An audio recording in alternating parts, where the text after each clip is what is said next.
Hey everybody, in this video I'll be setting the stage for my Stargrave campaign.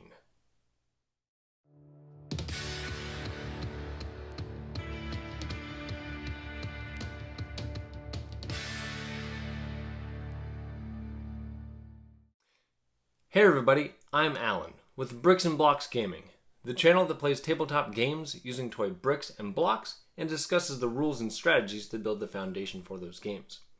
I am excited to get started with my Stargrave campaign. Stargrave is a game that was written by Joseph A. McCullough and released by Osprey Games. Once I start releasing battle videos for my campaign, I'll be linking those in the description box of this video. And in this video, I will be discussing how I will be playing Stargrave, something nostalgic from my childhood, the purpose of my videos, the setting for my campaign, and introduce my captains and their first mates and share their backstories. So let's get to the bricks and blocks of my Stargrave campaign. Stargrave is a game designed for 2 or more players to go head-to-head against each other. However, I will be battling against myself in my videos. I'm a busy husband and dad and active in my local community, so most of my hobby time is at night after my kids are in bed, which isn't a good time to drive 15 miles to the nearest local game shop or invite an equally busy friend over for a game. Since I use Lego figures instead of standard miniatures in my games, and because Lego figures are larger, I change the scale of my games slightly and use a brick-themed measuring system where 4 brick pegs, which is actually 1 1/4 inch, represent 1 inch. And most of my games will be played on what is essentially a 32-inch board. The game officially calls for a 36-inch board, but I saw an interview with the author where he actually recommended a 30-inch board, so I'll be right in between these measurements. Also, most of the figures that I'll be using are from Lego Star Wars sets, but I do want to point out a classic figure that will be hitting my tabletop. The very first space Lego figure I had when I was a kid was an old blue space minifigure.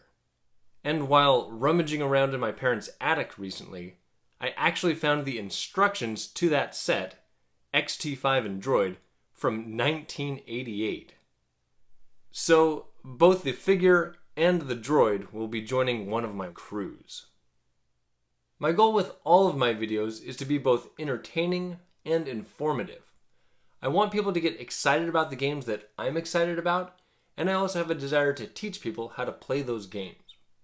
I will inevitably miss rules in my videos, and I encourage the viewers to let me know in the comments of those videos if I did miss something, and to ask any questions about the way I interpret the rules or about my gameplay.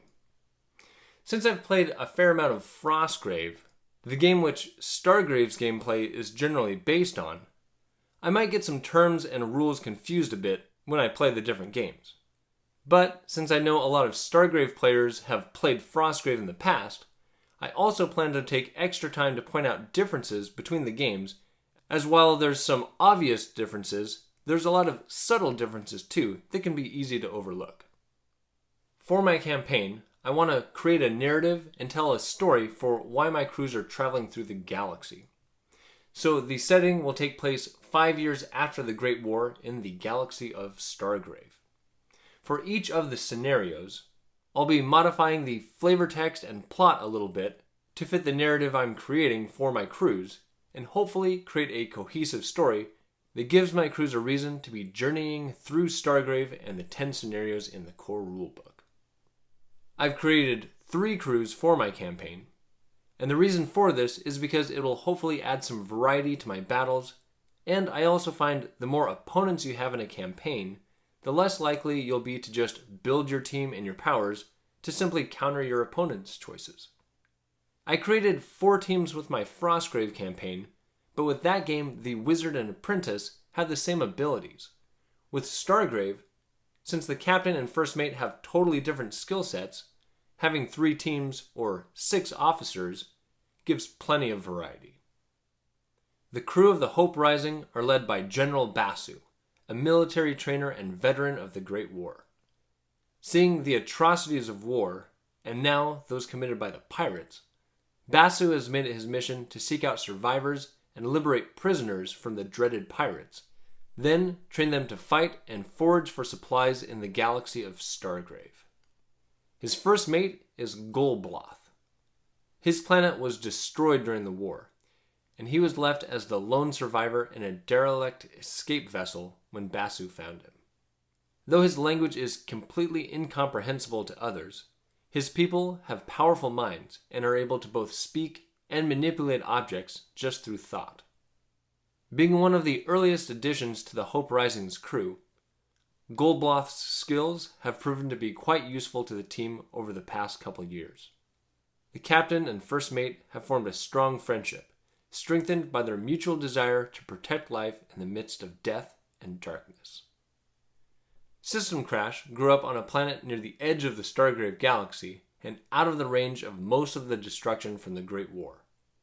He's a bit of a mad genius and grew up a loner more focused on computers, technology, and virtual reality than the real world around him, going to the point of assuming the name of his avatar. He has an uncanny ability to learn and understand things ranging from robotics to ancient history. Having built his own ship, the Crash Override, with the aid of do-it-yourself plans, and learning to pilot after a short time in a flight simulator, System Crash recruited a team of soldiers from his planet that were eager to see what spoils Stargrave holds. In combat, System Crash has a rather reckless strategy, with the apparent thought he's got extra lives or can just push reset and start over if things go bad.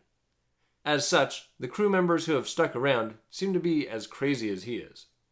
His first mate is Override, a robot he built, again after watching a do-it-yourself tutorial.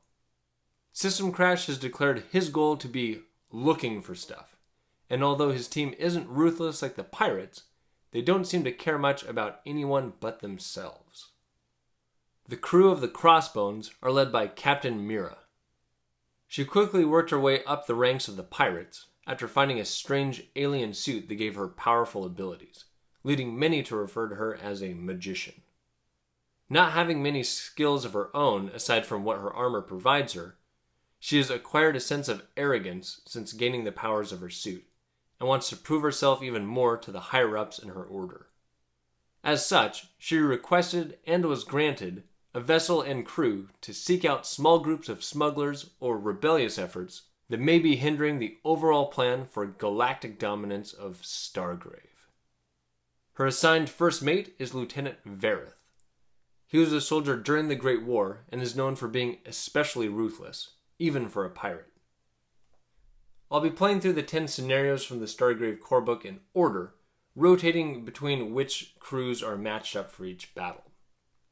I will be changing the story setting a little bit at the start of each battle just to fit with the narrative I'm creating, but the actual gameplay mechanics for each scenario should remain the same. That's all for this video. If you enjoyed it, feel free to click like, add a comment, or subscribe so you can keep up with all the content that I'm releasing. And with that, I'm Alan with Bricks and Blocks Gaming. I want to thank you for watching, and I'll see you on the next video.